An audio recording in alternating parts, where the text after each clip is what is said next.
Hey, what's up, guys? Luis here. So I'm really excited to bring you a new podcast episode. So this time around, I did it with one of my really good friends, Joe, aka Sound Legend, where we dove really deep into his music journey, his brand, how he got started into music, and also we talked about his goal and visions with the brand. Whether you're a musician, a producer, or just someone that enjoys to watch behind the scenes stories, this is definitely for you. I'm gonna go ahead and leave Joe's information so you can follow him on his platforms. Let me know if you like this type of content or if you'd like us to talk about different type of topics. Thank you so much for watching. Enjoy it. Appreciate coming in. Just kind of having some good conversations. About anything really, right? So I just kind of want to label this like beyond music, right? Nice. Yes, we talk about music, but I just kind of just want to chat a little bit more of how you got started. We collab in a couple things, and I love your stuff, man.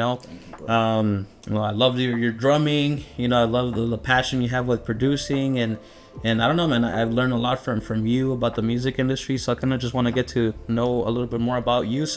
But let's start with something non-music related, right? Or I guess you can relate it to music, but what's something that motivates you outside of just music itself, or what's something that motivates you at least to do more music? I don't know. For sure, I would say one thing more recently is going like traveling. Now I don't really go and travel like outside of the country, really even to a whole bunch of different states. The thing I love about Arizona, being born and raised here, is basically the fact that if you go up north a little bit, Prescott, Sedona, things like that, like it's all the nature. To me, like just being out there and just like sitting there and just seeing the view of everything, bro, like that's art to me, basically. You know what I mean? So that alone, just being in that environment, just peaceful and stuff like that, that's recently what's been inspiring me a lot. Yeah. Aside from that, like just art in general, whether it comes to like architecture, whether it comes to like painting, graphic design, things like that, like those are really big things that tend to inspire me. Yeah, that's awesome, man. You know what? I actually, to me, is just the lack of making music, the lack of creating something, automatically just create something. Like this week, right? Had a lot of things going on. The wife had a lot of things, with the family. Unfortunately, her grandmother passed away, so we had to do a lot of things back and forth. So I couldn't spend time here at the lab. I couldn't spend time, cooking or creating, doing anything. And it was just one of those things, man. It got to a point where like I'm just craving it. I want to do something. So to me, it's just removing myself a little bit from like this automatically like makes me want to crave it. Doesn't matter where I'm at, right? Yeah. So it's something that, hey, sometimes taking breaks is healthy though, because sometimes you're just creating just to create. But when you remove yourself from this source, it just kind of comes in natural to create more things, So very true. That's awesome, man. So how'd you got started? I don't think I know this from you. Like we chat a lot, we talk a lot about music stuff, but I don't know how you got started in music.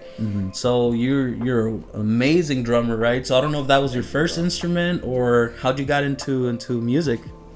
So as far as me getting into music, my dad, he was a pastor's son. So he started off actually on the drums as well. He was very young. He plays the bass right now, but he basically influenced me in like all types of different genres. Yeah. So with that, like that alone, just kind of getting soaking in all of the different types of music and things like that was already an inspiration. I noticed when I was younger, like I started getting like the rhythm and things like that. As a kid, like you kind of make beats on the tables type of thing. Yeah. So I would do that in school a lot. And so basically that led up to getting inspired a little bit with the drums. The crazy thing is I really didn't even see myself playing drums. I really didn't know what I wanted to do. I just knew I loved music. Yeah. And then all of a sudden, because we got into church and things like that, I got involved with the youth, things of that sort. Long story short, there was like a practice going on while there was like another event going on, and they didn't have a drummer. So my dad, like immediately, like he's always been trying to push me on to get on there. He went and reached out and then told me to go hop on the drums. I had been listening to the song a little bit before. I don't know if I was really practicing it, but I just ended up hopping on, and naturally I was able to just keep up, keep a beat and flow with the song. And from there, bro, like I just studied more of drumming. I basically fell in love at that point. Yeah. When it comes to the drums, and just that music. Yeah. So that was really it. Just hopping on there and just seeing that I was able to keep a beat and really do something on regards to that. Was that here in Arizona? Yeah, it was. I'm born and raised here. So. Yeah, cool, man. So one of the things that I love about your drumming, and this is something that I overall like about the artists that I listen to, is pretty much the folks who I know they can just go all out, but they choose not to. Like just staying in pocket is more important than just going all out. Was there ever a point that you learned that, or were you always that type of a drummer? I definitely was not that type of drummer. But at the beginning, man, I was over there trying to throw in every feel I could possibly think of. They used to like not want me to be on the drums. It was that bad. But it was, I think it's, cause I truly believe that this is God given. That's my faith and my belief, is that it's just something that maybe was withheld. And just at that time, it was just deposited. Okay. So the reason I say that is because it became more of a passion. And then from there, I started really studying more of drumming and what's the role of a drummer. Yeah. So with that being said, as far as the passion side, I had so many ideas and just so many things I wanted to try. And I would literally do that like during the service or whatever the case may be. And like I said, it caused things like that. But so I was not that. What had to happen is a lot of like mentoring, like from my father. He definitely gave me some advice, which is discipline. And I really didn't know at the time really what that meant, like completely. Until I really started practicing with just like the metronome by itself. Okay. So at that point, it was like, okay, basically that's my role, is to keep timing. The fills and all that is great and it's wonderful, it's flashy, but really the role is just strictly to keep time. Yeah. So that's where the term pocket and everything comes in. But it was really at that point, as well as playing more for services, playing more with different people. I noticed like the better feedback I get was not when I was always throwing in fills and chops. It was when I was actually keeping pocket. So that's when I was like, okay, like if I'm getting good feedback from other musicians when I'm doing that, then obviously that's more of the route to go. Yeah. You can do it, but it's more of like just throwing it in those little time or the right times. Yeah, that's awesome. Man, I think every musician needs to work on that. I'm definitely super guilty, especially as a guitar player. Especially when you like those virtuoso guitarists, like, oh man, how can I throw in this legato into worship? It's really hard, man. But sometimes you get it in there, right? But it's one of those things where I think it takes a little bit of a maturity, musician maturity, just to kind of take a step back and just kind of realizing that where you're in a worship scenario or in a band, whatever the case is, it's a team thing, right? And sometimes when you're younger, you forget about that. You just want to stand out from your people, and everybody wants to do their own little thing, right? So I think it just comes with maturity, and it comes, I don't know, I feel like when you start working with with a group of people, to be in sync, it just means more meaningful. It's a little bit more meaningful, man. So I love it, dude. Your dad is an amazing musician too. Thank you, dude. The other day, he was showing me some stuff on his bass, and I was like, man, like there's no way, like how you come up with these things. So that's awesome. Any particular artist that like inspired you to play drums or get into music? Not necessarily get into music. But as far as the drummers I would really look up to and study, my favorite even to this day is Tony Royster Jr. Him, and it's funny because like with him, it's not similar because I don't even claim to be on that level in any way. But he was very young and he had like a lot of speed from what I've studied in his interviews and stuff. And he basically his father had to teach him the discipline as well. And right now he's just insane, his timing and accuracy and everything like that. But as far as drummers, Tony Royster Jr. for sure. One of like the OGs is Dennis Chambers. He played for like Santana.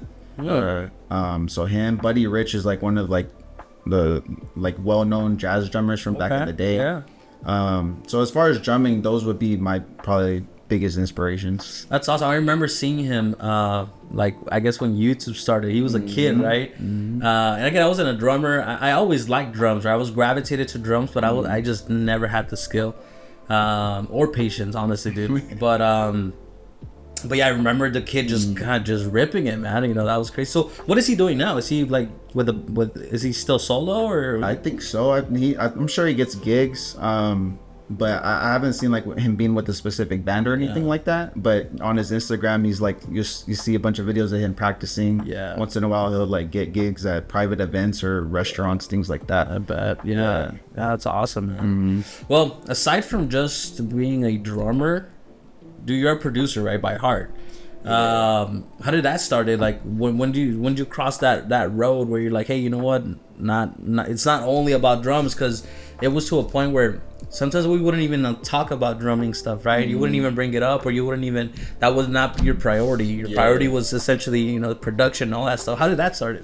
So that started when I was like teenager, I would say like about 17, 18, something around that time.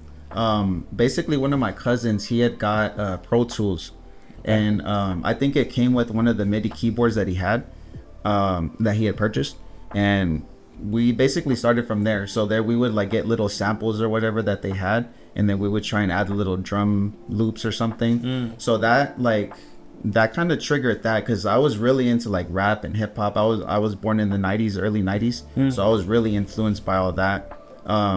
So I was, like I said, making the beats on the table and whatnot. But as far as actually producing, that's how it started there. We tried to do like a little bit of a group or production team, however you want to call it. But because like that was that trigger point, I pretty much on my own time, I downloaded FL Studio. I found out about that, and then I just started figuring that out and started making beats on my own. Yeah. And I was pretty much just trying to take off. So I started doing my own thing at that point. It was many years that I was doing that. I took a break because I had moved to Texas for a couple years. Came back after I got married, and then from there got back into the music, playing drums again. And then pretty much after that, I got back inspired. I started looking more into like the Christian hip hop, Christian R&B, because again, those are my biggest inspirations. But since growing up in the church, I really wanted to try and stick with the Christian if I could, without sacrificing the creativity. And seeing that nowadays that there's like so much of that, like Christian but different genres, and there's all that creativity, like that got me into it. It was probably about like 2 years ago, and then I officially started like my own brand, Sound Legend, this year. I believe it was like late March, and then from there pretty much just took off and just kept going. So tell me more about Sound Legend, man. So that's something that you take a lot of pride in. I think I was in the beginning of it, man. You took your time with it, man. You know, from the color scheme to, you know, how the format, how it looked, how it sounded. You know, you were even just doing some surveys at one point, you know, just like, hey, how does this sound? Like, well, what should I do here? What is this? You know, so I love that about it, that you took your time, you know, to invest in the brand. So tell me a little bit of how, you know, you said, hey, you know what, I need something. I need not only Joe Torres, but I need to, you know, come up with some sort of a brand. What name? Well, first, before I want to make sure I don't forget, I'm going to make sure to give you props, because you helped out big time when it comes to this. You obviously made the first like prototype logo and everything, and we even put it out a little bit, so I want to thank you for that. Yeah, for sure. But as far as like the inspiration and things like that, it's really like trying to, first of all, make sure the name isn't taken, of course, but actually trying to have like a definition of kind of what I stand for, and like basically my whole reasoning for doing this. I mean, like I said before, I have like a big passion for music in general, and just the creativity. I have a lot of stuff in my head. It's just a matter of putting it out and creating it. So because of that, just obviously sound waves and sound frequencies and things like that. I've done a lot of studying on that, and there's a lot of power with that. In so many ways, I would really encourage everyone to search that.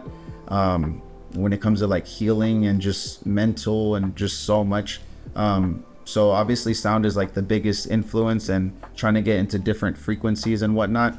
And the legend side is it's like a story. So basically we're telling stories using sounds, using music. So that's basically the whole inspiration when it comes to that. Like with this shirt, for example, not trying to do promo, but on the back of it, it actually has the definition sound and legend. Again, just to kind of explain that a little bit more. But that's just the whole inspiration for that. And I wanted to make it a brand because I feel like there's a lot of people that are creative and maybe even trying to tell a story, or maybe have a similar passion even aside from music, but just in creativity and art in general. And I feel like that's pretty much what a lot of people are doing, is just telling stories, pouring their hearts out into what they're doing. So that's why I wanted to actually make it a brand, so to hopefully have a whole community and people that can relate and understand each other. That's awesome, man. Honestly, like, I think I gravitated to that, to those conversations, when you were saying like, hey, this is what I want to create, right? Eventually just have a group of people, right, that call themselves sound legends, or essentially is part of something, right? So I think it was early on where we're talking about it, and I was like, hey, man, like, I gravitate to that. Like, I create things, I make music, and I eventually want to do something with it, right? So I feel like you and your brand kind of gave me a little bit of a push to do something on my own, right? And just to venture on, creativity, right? It's one of those things where I'm a guitarist by heart, right? And then I love what I love, but then when I have people in here, kind of pushes me to do other things, right? To experience other things, and then to enjoy other things, right? So for example, I love R&B, but I never dabbled into R&B, right? I love listening to it. I can play some basic stuff, but then when we start writing some stuff, right, it's like, okay, I really need to know these concepts to sound legit. So I don't know, to me is I took a lot of inspiration of like your work, your dedication, and also your knowledge in music industries. Like, oh, this is something I didn't even know about it, right? We were talking about sync licensing and all these things. So yeah, man, so kudos to you and also your brand, because again, I gravitate to that legacy that you want to leave for it, man. So that's awesome. Now talk to me a little bit about some hiccups, right, or some things that you are finding out as you're starting with this production thing and brand. Like, what are some hiccups, what are some roadblocks that you've seen? I would say for me personally would just be kind of finding which direction I wanted to go. If anybody who's like searched music production and things like that, there's like, it's beat leases, so you're kind of like in a way renting. That's kind of like a common way to put it, renting a beat. And there's different types of leases you can do and things like that. Me, because I wanted to really make this a brand, I was really trying to decide whether I make it easy for everybody to have, and like a whole bunch of people can use the same beat and things like that, which means I don't have as much control of what's being created on top of my on my beat. So I decided to go this route where it's exclusive leases, which basically means that it's you're the owner of that beat, and I won't be able to sell it to anybody else, type of thing. And then there's the whole royalty side and things of that sort on the back end. But regardless, it is kind of like a one and done type of thing. Yeah. Okay. So for me, just like kind of navigating through that, but not only that, but just trying to get connections with people.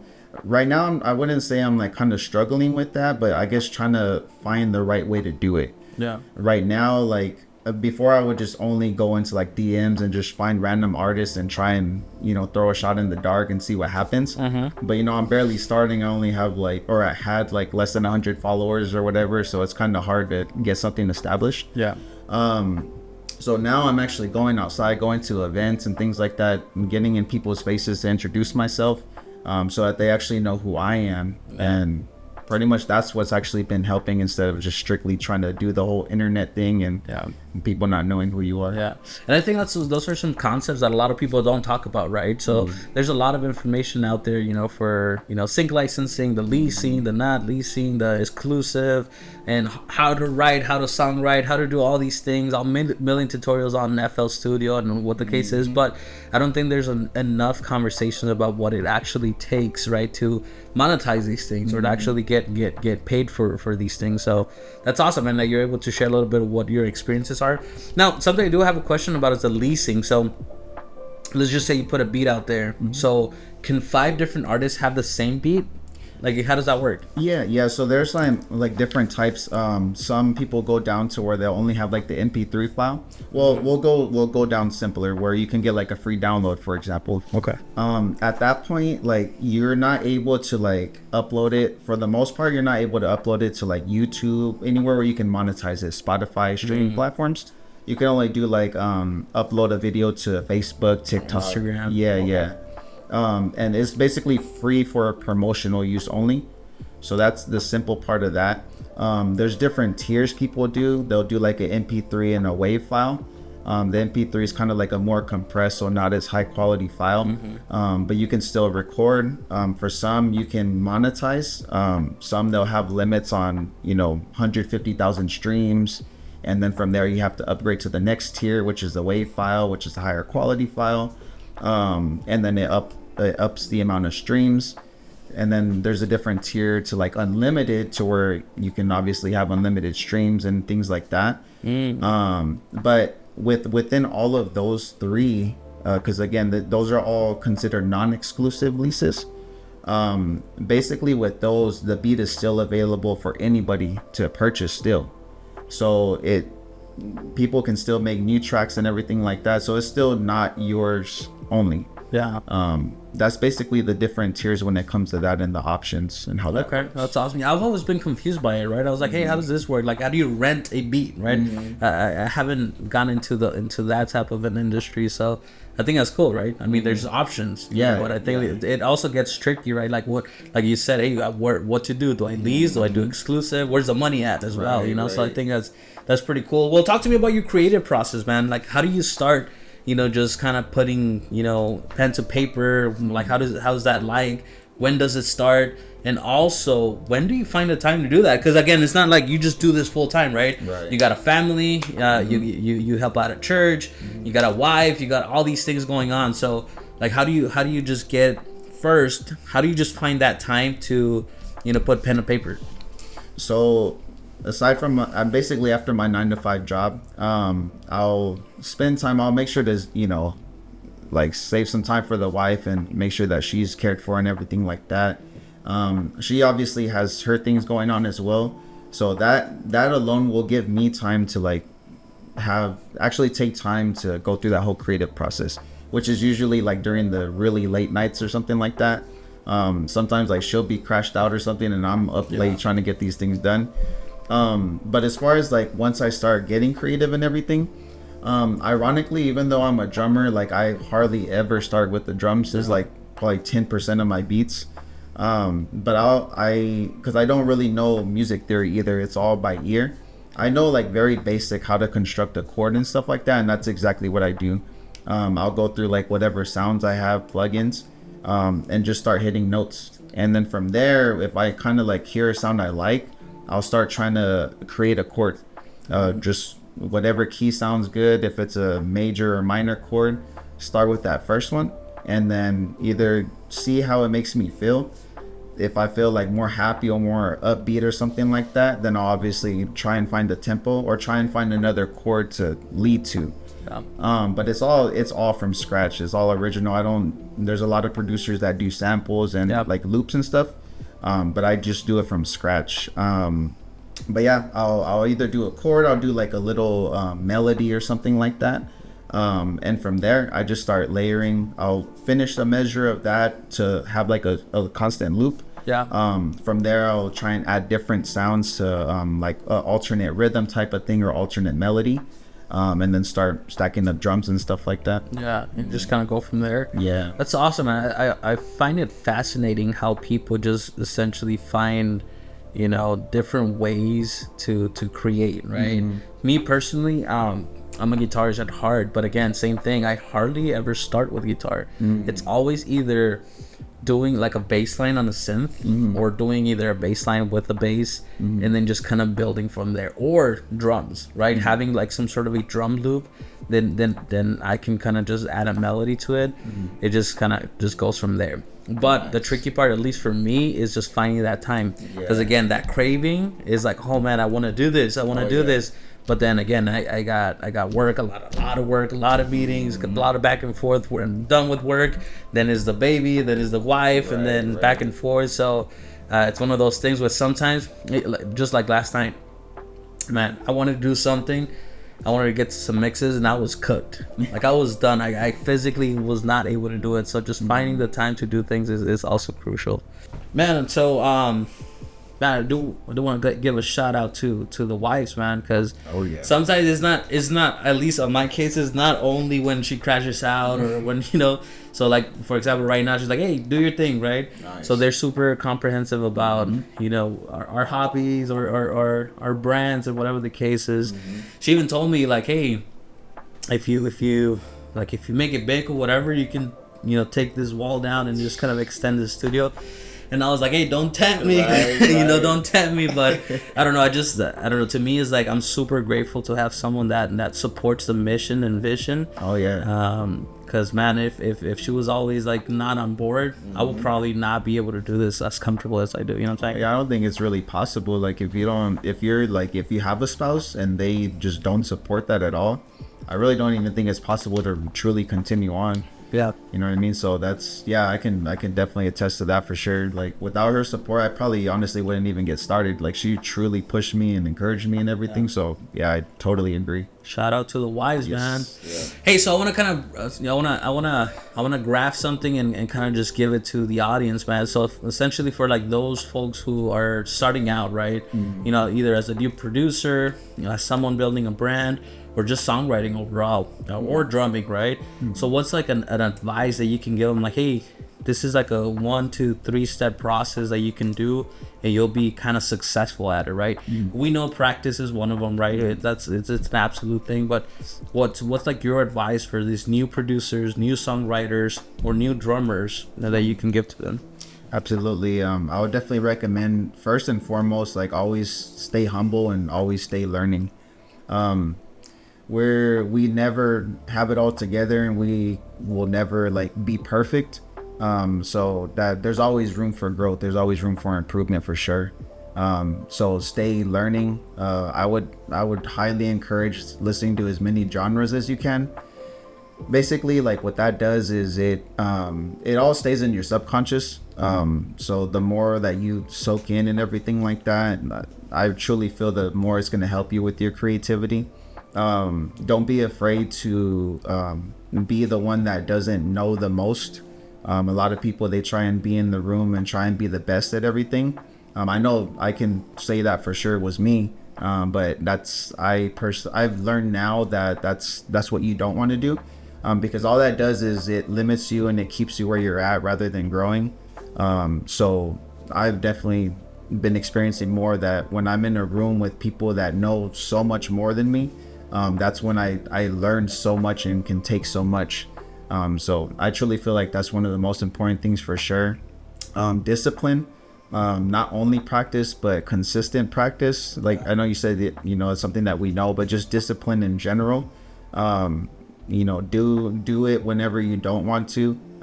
Try and make the time if you possibly can. Definitely do that, as well as don't be afraid to show people what you're capable of. Get feedback even from people that know nothing about music. In fact, those are probably like the best people to get feedback from, because if you can get those individuals that have know nothing about music to really like enjoy it, then that you're on the right path. And then the more people that you show your music and things like that, and the more positive feedback you get, then the more chance that the world and everything will really enjoy it as well. Yeah, that's awesome, man. And that's something that you do. You even do to this day, even though you're a very high caliber drummer, right? And you're on this whole journey for producing, that you're always constantly asking for feedback. is something like we don't do enough. Like we just do enough.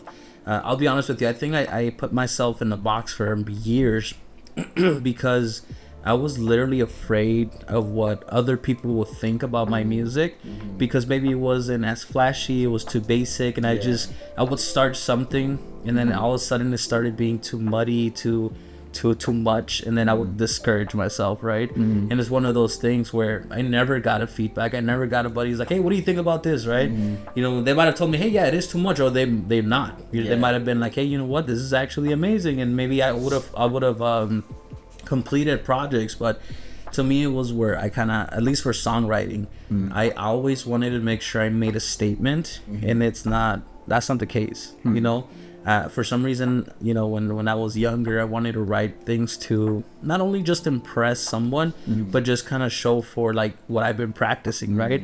Because it's kind of at least when you're a teen, you know, to practice for hours, 2 hours, and then just come and write like just a 4-bar progression, you know. So to me, it's like, how can I squeeze in this you know, this lick or this, you know, sweep pick, you know, but then all of a sudden everything starts sounding like you're just practicing. So to me, it was just like very discouraging. I didn't start learning until later on, where like, and then actually paying attention to what other songwriters would do, right? Like, hey man, like these great producers, songwriters are pretty much taking it to the basics. They're just doing the basics, but they're doing it very, very well. Right. I think I love this analogy where music is a little bit like sports, right? So I love soccer, and it's one of those things where most of the game is not spent shooting, curving the ball, and doing all these things, right? To me, that's kind of like the flashy or the fills, right? Right. Most of the game is pretty much just passing the ball, right? Moving, getting the ball back, passing the ball, just basics, doing the basics very, very well. But then when you need to go, you go. Yeah. So to me, it wasn't like until later on I learned, like, you know what, I need the pocket. I need to make sure I do all of those things very, very well, and then make room for what I've practiced for. But it has to be, I don't know, 90-10, right? 90% of pocket, 90% of what you are meant to do, and then the 10% what you practice. Absolutely. That's where I'm at, man. That's great. So that's cool, man. So tell me about, I don't know, future projects. What's been on the dome, man? What's the vision? What you got going on? What you've been working on? So definitely trying to get some placements going. I have one that recently dropped here with Liberated Sound, so shout out to him. It's called They Can't. I recently, that came out. That's, you know, been in the works for some time. I'm working with some other, it's all local artists that I'm trying to work with at the moment, really just trying to build with people. So I have one in the works with another artist as well. I recently got in the studio with someone else too, so hopefully those will, you know, be coming out. As far as for my own things, I really want to get like some type of like album going. Just strictly beats, of course, but something, I really want to try and get something like a topic or like something that people can listen to while doing something. Okay. So whether it be like studying, whether it be working out, exercising in the gym, just anything of that sort, I want to try and like tap into that and see if I can just create something as a whole to really fit someone to where they can just be listening to that, and you know, just hopefully help them doing whatever they're doing. Yeah, that's awesome, man.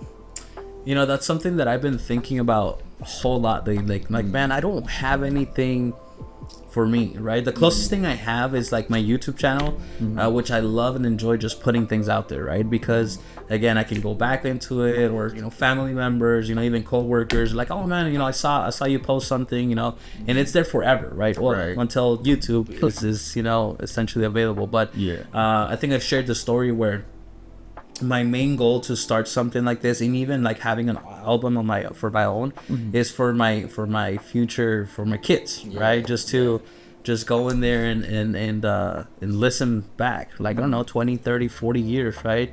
If those platforms are still around, like how cool would it be for my daughter, to listen to, what I was doing, when she's on her 40s or whatever the case is. And I think that's the type of legacy, right, that you will leave for something. So to me, that's very important, right? To me, now it's top of mind. Like, what can I leave for the rest of the people, for the rest of the world, type of thing, right? But going back to my point is, like, I've been thinking about, like, what can I do that's kind of like low effort, high impact, meaning I don't have the time. Like, I just don't have the time to create a whole album, right? But maybe how can I create something that pretty much is I'm not gonna say basic, but it's simple, right? It's simple, like lo-fi, right? Lo-fi is big. A lot of people just listen to it, while they're commuting, while they're studying, while they're doing whatever. And I actually enjoy it. I actually enjoy the sounds of it, so it might be something that I'm gonna start working on as well, like just putting something together, for people to listen to. But my end goal, my bucket list, is to like really go deep, like do it like an experimental album, right? Like, how do I take things from like R&B, and then some progressive stuff, right? And then bring it back to like some jazz, and then doing all these crazy things, right? And again, for me and for others who would enjoy that, right? So that's something that I definitely want to do before I die. I gotta do something like that, something experimental. So hopefully, I get a little bit more time, so things will open up to create a lot, because that's pretty much what I feel like I was made to do, to just kind of create, and then bringing it back, right? Just talking about the vision. I talked about it last time, where this whole production, right? This whole recording artist, I feel like it's my calling, like, right, to help out, especially the worship community, right? I feel like there's lack of help there. And again, if you have it, you have it. That's cool. Go, spend your money with a recording engineer, an audio engineer, the mixing engineer, mastering engineer, pay studio time. Definitely do that, right? If you have it, you have it. But I feel like my calling is to help those who can't. That essentially the means are not there. So hey, let me help you, right? Let me take care of you. I enjoy the process. I enjoy doing this. I take pride in what I do. So that's pretty much something that I know it's my calling, and I just want to help out some worship artists, man. Oh yeah, I can definitely feel you on that. Like the whole, like, I have so much bigger of a vision, like when it comes to Sound Legend and everything. Like I briefly mentioned about like creating like a whole hub and things for just creators in general. But like really one of the biggest visions that I have is to like make this thing really big, as far as trying to create like centers. Right now I would love to like focus just on Arizona and just like the communities here, primarily like in areas where there's like with the youth, where there's like high crime or just like things like that, crime or like poverty kind of, to create centers where they can actually go and like learn music, learn about music, produce music, practice, record, all those things, like basically to keep them out of the streets. And then not only that, but like so that people that can't necessarily afford it, they can send their kids there and be able to get that either at no cost or a very discounted rate. But obviously that takes money to start those things, so that's why I'm trying to implement a lot of different things to generate passive income or different streams of income. But that's basically the vision. I want to give back to the community, because again, just doing the research of music in general, and just the healing that it brings, but just not only that, but how much of an outlet it is. I can speak for myself because I grew up in a neighborhood. It wasn't really bad or anything, but just not that good of influence.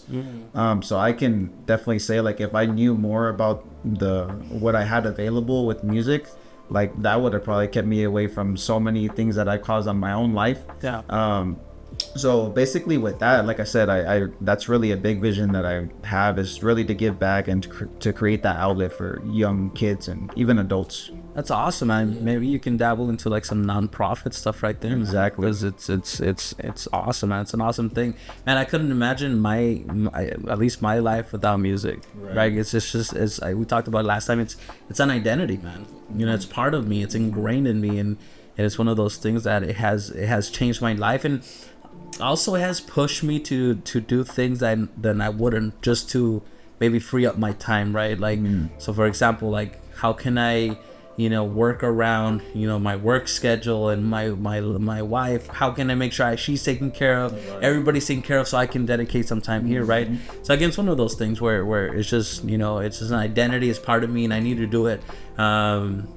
Shout out to Cindy. I know Cindy watches these videos. She's one of my YouTube subscribers. Nice. And she asked me today, she's like, hey, like, do you ever go with a day without picking up the guitar? And it was funny. I kind of chuckled because no, like, no, I just can't. Like, it's one of those things that at least, I'm in there 15 minutes, not only just to always songwrite, always create. Sometimes it's just my like, how do I unplug from work, right, from the everyday thing. Sometimes you just go in there, you play, noodle around, and then go from there. So yeah, it's just part of us. So absolutely. So what are some, so that's an awesome, like, long-term goal, man. But what are other things that Sound Legend can do? Like, what are some things, like, if you had the magic wand, or if you had, unlimited opportunities, what would be the vision of Sound Legend? Really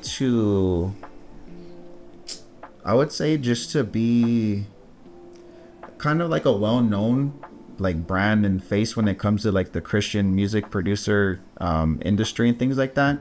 But I think, like, right now I'm kind of leaning towards, like, because there's not a whole bunch of, like, promotion when it comes to Christian hip-hop producers, really. Okay. Producers in general, like, except for, like, the super ones that are all famous and whatnot. But, like, producers in general, they don't get a lot of light, and not that it's about us or anything, but it's just we're all creatives. But I'm trying to like, for those that are looking for that, like, those type of content and things like that, just showing that for the believers and things like that, those are Christian, that is possible to do. That's one thing for sure, as well as trying to get into, like, sync placements, like you talked about earlier. That's a really good opportunity too, just to kind of generate the passive income things. As far as, really just try and get as many placements as possible, not really for the money thing, but just like you're talking about, the legacy. Like, I just love building with people. So it's really just to see the harvest of, like, the work that you're putting in, and to know that you're actually contributing to something good for somebody. Just the creative process in general is very satisfying. Like, you start from nothing, and then pretty much when there's that finished product, and everybody, or there's a lot of people that like it, it's just a real good feeling. And just to help others build up their catalog and things of that sort. Yeah, that's awesome, man. And again, like you said, like, you build that community, man, and also, like, you start building, like, good, healthy relationships, right? Exactly. So for example, like, when you win, I win. That's kind of like my thing, man. Right. I see something out there, I'm like, dude, that's what I do right there. So what's that artist that you work with? Is it Libertad Sounds? Liberated Sound. Liberated Sound. Yeah. So I don't know the guy. I started following him because I know you started working with him. Appreciate and I like that, he even did a music video, and so I started following him and then saw all these things, and then I saw your logo on one of his events, right, and I was like, that's my dude right there. So it feels good, to know, like that you're going places in such a short period of time. So the things, like, you've probably been doing this for, like, less than a year. Yeah. And you're already moving. You have a website. You have your LLC. You have your ASCAP. The knowledge on the actual music business. You've networked. You do the trial and error. So I feel like you've done so much in, like, less than a year that I can't even imagine what you would do in 5 years, right? Oh, so I think that's pretty awesome that you actually take the initiative on things, man. Because a lot of people will stay 5 years just thinking about that whole concept of being a producer, right? Right. Or saying, hey, yeah, I'm a producer because I do something in FL Studio, whatever the case is. But then they don't have their LLC, they don't have ASCAP, they don't really come through with everything else, man. So kudos to you, man. It's very cool to see that, because you don't see that often. Yeah. And then you also, like, build that community, that's behind you. So that's pretty cool. Appreciate that, man. Trying to. Yeah. Now I'm pretty much illiterate when it comes to worship hip hop music, dude. Like, I honestly don't listen to any music that's not all I listen to is instrumental music. I'll be honest with you, but you put me on a couple artists, dude.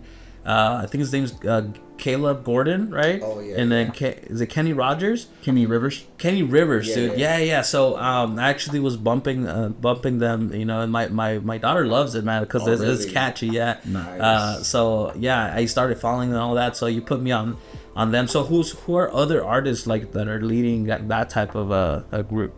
So there's one of my favorites right now. His name's Keyshawn Boone. He's like more like the trap hip hop, but it sounds really good. There's like more of like the West Coast sound if you like that. It's EGR. Literally those three letters. Caleb Gordon is definitely one of them. Yeah. Someone I recently was put onto is called Afterthought. It's not spelled out totally, but you know, if you look up that. But really good music. Who else? Let's see. Those are probably some of my favorite. There's a lot of local ones. Obviously Liberated Sound. One of my guys, Chris Anthony. Third Day, The Mouthpiece. Just there's quite a few, man. You gotta put me on these folks, man. So again, I love like learning more about you know different type of you know genres, especially when it comes to worship. Man, when I went in there, like I'll be honest with you, I didn't even look them up. Right? You're like, hey, I'm gonna go into this event. You know, Caleb Gordon and Kenny Rivers. Like, hey, let's go. I'm like, hey, well, let's go, right? Dude, I was honestly impressed of the show they put on. Like, the show was pretty good. The music was pretty good, man. You know, I love the vibe. I love the crowd too, man. Like, there were a lot of folks like literally there, you know, enjoying themselves and then also worshiping, man, which was really, really awesome. So I need more of that. You know, you put me on some more things like that. Got you. That's awesome, dude. Dude, do you got any last thoughts or anything, you know, for us? I would basically say let's just keep pushing, man. Us for sure. Hopefully we can work on something. I know we've been. Yeah, we need to finish our project, man. So we started working on R&B, you know, and not even R&B, right? We just started working on something, and I think we got up to probably like 2 or 3 tracks. Yeah, like not fully mixed, but something there. So I think we agreed on doing like 5 or 8, something like that. So we just need to get back, you know. And again, it just happens, you know, the everyday life, you know, just kind of takes a toll. But we definitely need to get back. NAMM's happening 2025, right? Looking forward to that. So I'm excited. So we went to NAMM last year, and man, we were able to connect with a lot of bunch of people, really great people. Network with a lot of great people. So I'm look forward to 2025. So for sure. My guy. Appreciate you, brother. Thank you for stopping by. I look forward to whatever we can cook and then go from there, man. Yeah, definitely, man.